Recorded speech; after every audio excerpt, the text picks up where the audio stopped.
this video might be a little choppy because there's short clips of what I remember and what I don't. But it's fine. It's a story. You can tell it however you want. Hey, it's Kennedy May. I think I'm finally ready to do what I think is going to be the final episode of the Way I Died series. So this episode is going to be talking about the ICU. First thing that happened was obviously I was moved from the stretcher onto the bed. I don't know if I could do that myself or not yet. I don't remember a ton of the details. But like I said, I believe in spirit guides, ancestors, and angels, and a part of that is believing in angel numbers. And I remember sitting in my bed, looking straight forward, and on this whiteboard on the other wall was 777. Now, was that the room number? Was that some sort of hospital code? I don't know. But in that moment, I didn't know what that angel number meant to me. But now looking back, it's kind of funny because that angel number, 777, stands for luck. At least in my book. So definitely I was lucky to be alive. I was lucky to be being taken care of by these angels. I sat in silence. I just laid back and I looked up, and at the tile right above me they had a cute scene on it. So it was like the trees and the sky as you were looking up to the actual sky and trees. And so I remember looking at that. And that's the first time I really learned the importance of breath work, because I was feeling a lot of intense emotions, and all I could do, because I couldn't watch TV and just distract myself, pretend like everything was fine. I laid back, I looked up, and I just, for at least an hour,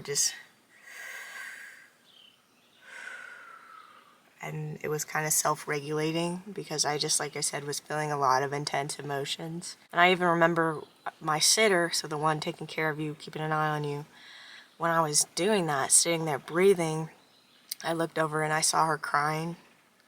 And I remember I looked at her and I said, "Sorry I'm so heavy." And she said, "It's okay," but she was crying. So that, like I said, I'm not very proud of that, but I guess she could just feel the raw energy, the emotions that I was going through. I guess I was radiating them.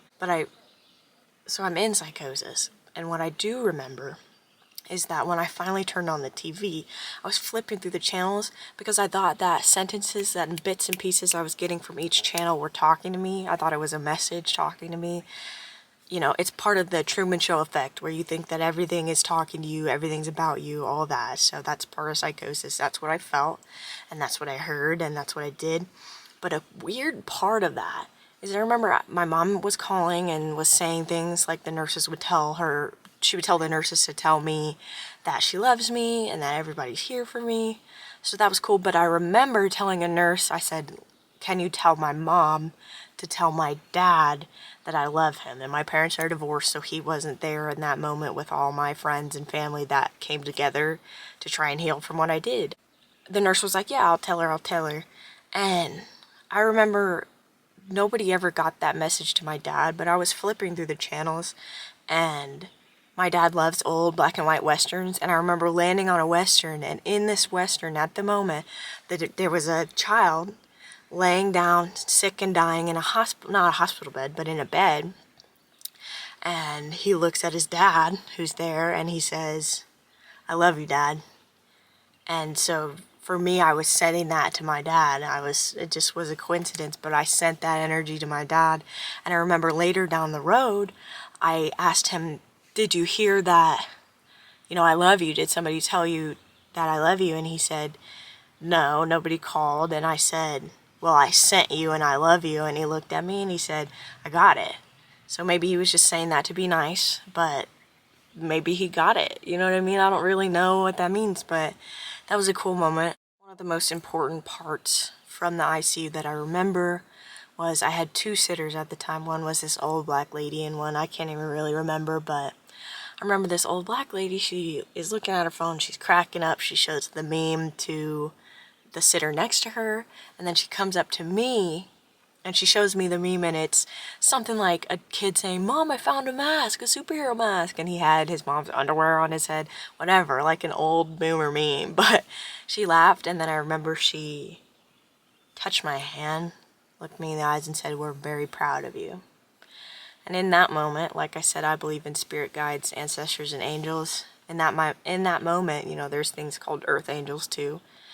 She was an earth angel because she knew I needed to be touched. That energy exchange really did something for me. And of course the words did something for me too, but I needed the touch. So that was an important moment for me. I remember, on a lighter note, they had my doors open, and my mom obviously was calling them, and is a nurse, like I said, and is trying to get all the information, blood levels, whatever, blah, blah, blah, blah, stats, labs, all that stuff. And I remember my door was open, and this nurse walks by, and she says something to the effect of, like, why does she think she needs to know everything going on? And I replied, because I heard that, and I replied, maybe because her daughter just tried to fucking kill herself. They shut my doors after that. And they got my mom on the phone with the doctor. So that was funny. Like, don't play with me and my mama. Do not play with us. Another kind of silly thing I remember is they had me hooked to these IVs. They were flushing my system. Flushing the acetaminophen, all the gunk out. And I remember I had to pee like every 5 minutes because they just were pumping me up. And I remember as my sitter helped me walk to the bathroom with my 2 poles, I said, this feels like cheating. I'm not even drinking any water. And that was kind of funny. It just was weird. Like, I don't know. I've never experienced that. And I literally had to pee every 5 minutes. It was crazy. But obviously my system was getting flushed. Like I said, I can't remember a whole bunch from the ICU. Kind of trauma blocked it out. Same way I'm surprised I remember so much about my actual attempt. I'm glad I do. I'm glad I recorded it. I don't know if I'm ready to watch them again, but I'm glad I have it out there for you guys. But I do remember they asked, you know, do you want a chaplain? Do you want a priest? Whatever. And I was like, no, I'm not religious like that. I'm spiritual. And they go, oh, well, we have a spiritual advisor. And hang on. So they had a spiritual advisor, and they said, oh, we'll go get him. I remember I had passed out, and he came in, and he gave me his card. I don't know if you can see it, but it says, sorry, I missed you.